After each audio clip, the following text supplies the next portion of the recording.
Welcome to Kenton's videos. Enjoy the video. You start by getting safe and stable. Park level, chock the wheels, and use a jack to raise the car. Place stands at manufacturer lift points. This prevents frame twist and protects suspension geometry. Once the car is supported, remove the wheel on the side you're working to expose the anti-roll bar link and mounting brackets.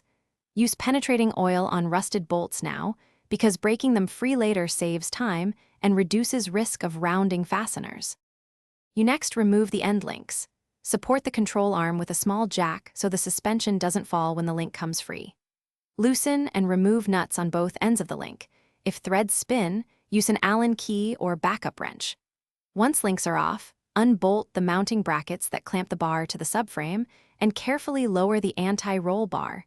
Make sure to note bushing orientation, because reinstalling it wrong changes handling characteristics. You finish by maneuvering the anti-roll bar clear of exhaust and suspension parts, rotating it as needed to slide it out. Once removed, clean or replace bushings and grease contact surfaces to prevent squeak. Reinstall in reverse. Mount bar, torque bracket bolts, then reconnect and torque end links. If bolts are seized, apply penetrating oil and heat carefully, or cut the bolt. Make sure to protect brake lines and paint. This is the key troubleshooting step to avoid. Thanks for watching. Consider subscribing if we helped you.